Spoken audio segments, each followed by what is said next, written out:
Hey guys, it's Jake from Wani, and we're here with Nergal Darski from Behemoth. Nergal, how are you going? I'm also very good. I'm driving to Gdańsk. Today we are premiering our Thou Art Darkest exhibit. I don't know if you've heard any of it, but we are doing this in Poland, in UK, in Berlin, and then we're bringing it over to US. So today is like a Polish premiere in Gdańsk. It's starting at 8 p.m. and I'm on my way now, so I'm super excited. Yeah, nice. And I loved you at your Darkest, which is the highly anticipated follow-up to the Satanist releases next week, I believe. So you've already had a couple of listening parties for the album already. What can you tell us about how the reception for the album has been so far? So I had this image, this image in my head. I remember it was LA listening session. The album is blasting through the speakers, and there's like maybe 300 people in a small club, and there's this one guy standing on the stairs with a beer in his hand, and he's banging his head and banging and banging, and I'm thinking, all right, I think it's working. It's good shit. Yeah, nice, and that's really good to hear. So I guess one of the first questions that I want to ask is, a few years ago you were quoted as saying that you believed that due to the reception of the Satanists that you thought that particular album was your magnum opus and you weren't sure if there would be an 11th Behemoth album. So with I Love You at Your Darkest as the direct successor and obviously releasing next week, how happy are you with how the record has turned out? Well, I'm very happy because, because we really managed to redefine ourselves. I'm really happy because we managed not to repeat ourselves. We deliver something very fresh. I'm not saying that it's super original, but it's definitely a very unique album with a very unique approach, unique artwork, and also definitely more diverse record than the Satanist, and there's just more flavors there, blended all together with our black metal. So I think it's awesome. I think it's also a very challenging record, for people. But then, I really hope there's very few of you out there who would wish, the Behemoth would do the Satanist #2 or Evangelion #2 or Demigod #2. People who are already familiar with the band's attitude and band's philosophy know that we have never recorded two equal records, records that sound alike. It's always something new, something exciting, and that's exactly what I Love You to Darkest stands for.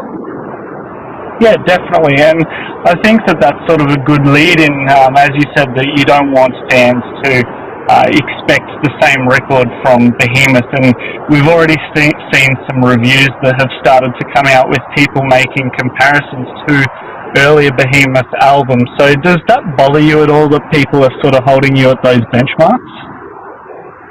Well, I'm excited to read all this,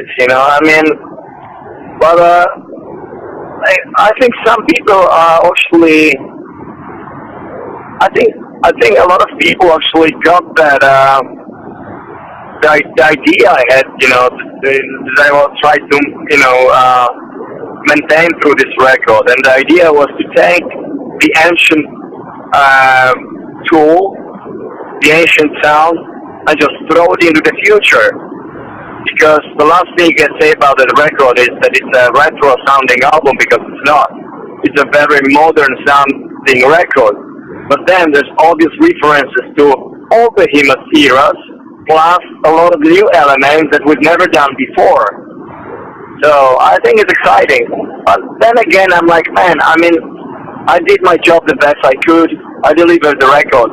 The record is not mine anymore. It's yours. Yeah, that's a really good way of looking at it. And I know that you sort of touched earlier about the diversity on the album, and it is a very diverse album that has especially when you stand it against the rest of the Behemoth catalogue. It's got a lot of mixture and variety on it, and it's one where you guys have sort of experimented on. So can you tell us where the inspiration for some of the songs have come from, particularly songs like Bartzabel, those ones that sort of seem a little bit more, I guess, experimental than what Behemoth would normally offer? I was just sitting on my couch and just blasting some riffs out of, my system, out of my guitar. And I just came across this like a very simple, yet very touching, emotional riff that made what Bartzabel is now. And it sounded weird, sounded different, but it was very captivating, so I thought that, okay, I'm gonna bring it to rehearsal room. Let's see what the other ones, will say about it. And I remember for the verse, because I didn't have an idea of what the drums should sound like. And Inferno suggested this beat that's exactly what you hear on the record. And immediately it made me think of Danzig, because it sounds like a classic Chuck Biscuits, drum beat. Very rocky, very groovy, very simple. And I loved it from the very start, because what I loved about it is that it sounds very dark. It's still very like moody and emotional, but it's also something we've never done with Behemoth, ever. Because we've always been like stuck in this,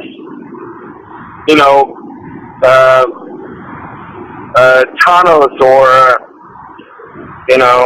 tunnels. I don't have a better word here, to use. And so, like on one hand, there's some Danzig vibes, I'd say. And the song has some goth references, although people who know me know that I'm a huge goth basher. I fucking hate this genre, with some exemptions. I'm a huge fan of Fields of the Naturally and the Sisters of Mercy. But other than that, all the rest can fucking go fuck itself, I don't like this genre at all. It's super pathetic. But it doesn't take away my right to go there and to create something that is like quasi-gothic, so to say.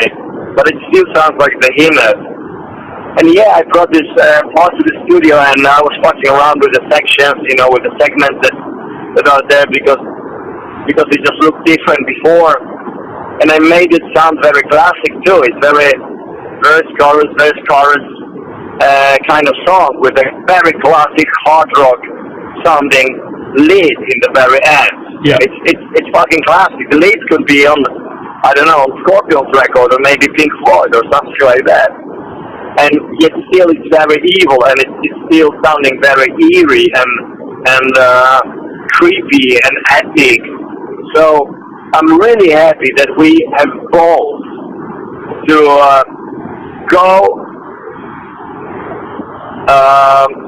to just explore dimensions that we haven't explored before, and we brought some elements from there, and we mixed it up, and we made it sound Behemoth.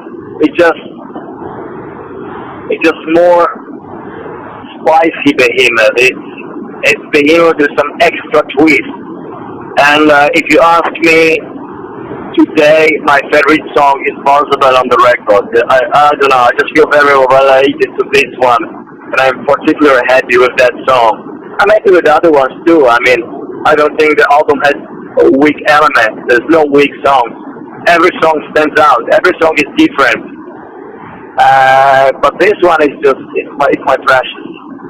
Yeah, and it is, as you said, it's a very unique song, and it is one that stands out. So I think that it's going to be one that a lot of fans are going to take on board, especially when they get the record in their hands. But I did want to ask you about the production for the album. So the overall mix for it, I guess it feels very raw, somewhat like a throwback to band's earlier albums, but also I guess the formative years of black and extreme metal in general. So was there any reason the band decided to go down that sort of path? Well, I mean, the way you describe it is, I mean, that's how you hear it, you know, and I respect that. But I like, you know, my idea of the best sound for Behemoth is make it sound very raw and organic, but also modern, very modern at the same time. I'm personally a huge fan of Jack White, and that's exactly what he does. Or Lenny Kravitz, you know, they're like these two guys, you know, make the album sound very organic, very natural, almost like, you know, you have that person performing in the same room with you. Yet you can never claim it's a retro sounding record. They sound fucking 21st century. They set up the bar for all the other artists, and that's exactly what I want to do within the metal genre. Yeah, fair enough. So this album, I Loved You at Your Darkest, there's I guess there's a very big prominence with the guitar sections. It sort of seems like each song has a section that there is the ability for yourself to perform a bit of a solo on. So that's not to say that the other instruments are not there or they're not as prominent, but was there any particular reason why you decided to, I guess, put more of a focus on that lead guitar?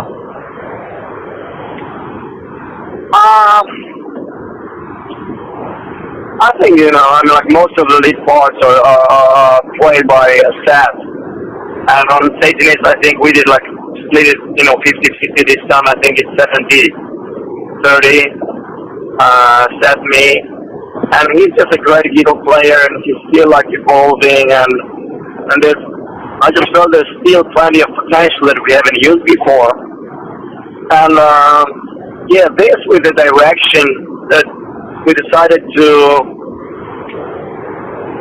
put more contrast in the music. So like, let's say song like God Equals Dark, you have, like on one hand you get like this crazy blast part, it's extremely violent and crazy and aggressive and just full on aggression. And then by the end, before the coda comes in with the choirs, it gets almost hard rock, you know? And that's what makes music, like, what makes music exciting to me is the dynamics. So a lot of dynamics, and this is a very dynamic record. So I really believe that, you know, that's what makes it even more, you know, sounding more mature, in some sense.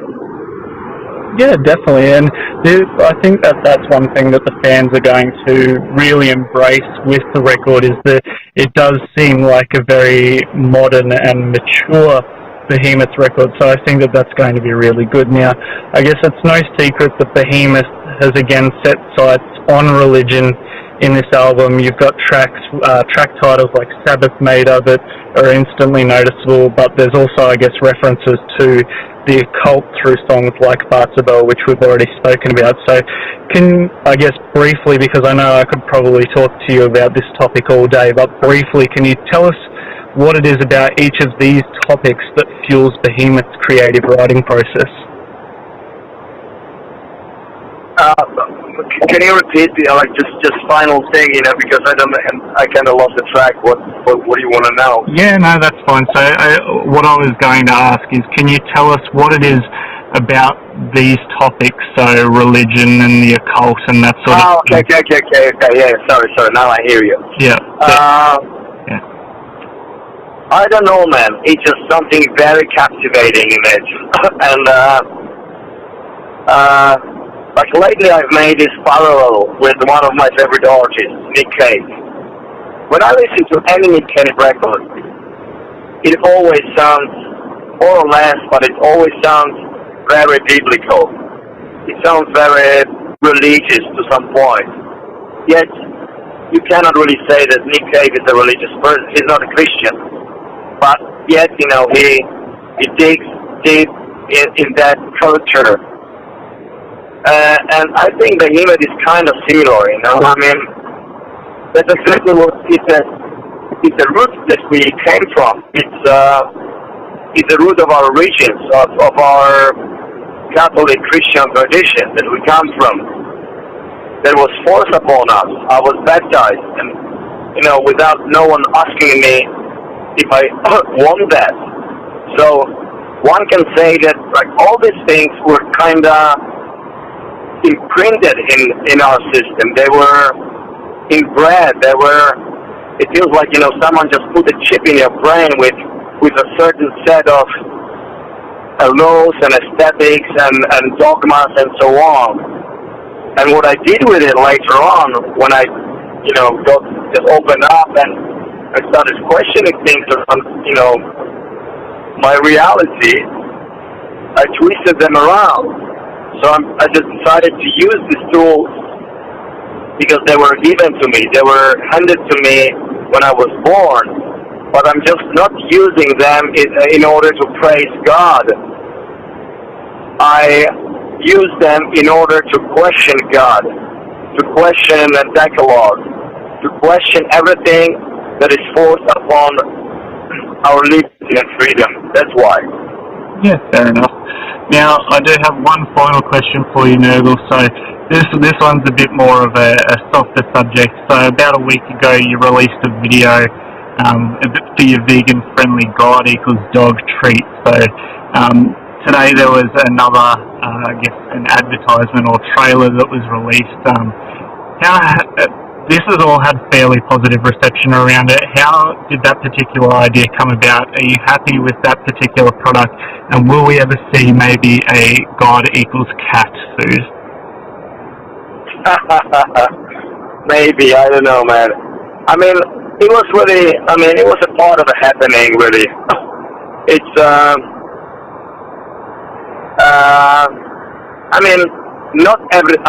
I definitely treat our art and our music and everything that we always stand behind, it's very serious, okay? But this particular treat, it's just, it's a happening. It's really too serious, okay? Don't take it too serious. It's just a happening. But it's cool, it triggered some questions. It made people, it definitely triggered some kind of discussion. Especially here in Poland, a lot of conservative right-wing media, they were just, writing these big news and stories on how pathetic I am just doing stuff like that, But then again, I never expect, intelligence and these people being intelligent or imaginative. They're I call them concrete minds, But anyway, it's cool. It definitely stirred some shit up. It provoked some discussion, and it made people laugh as well. So any reaction was good. I love any reaction, really. I embrace them all. It's awesome. Yeah, Nergal, that's all we had time for. So thank you so much for taking the time out of your drive to have a chat with us, and we look forward to, the launch of I Love You at Your Darkest when it gets out into everyone's hands. Absolutely. Check it out, and and let's celebrate some freedom and heavy fucking metal on upcoming US and European tours. So, see you there. Thank you. Bye-bye. Thanks, Nergal.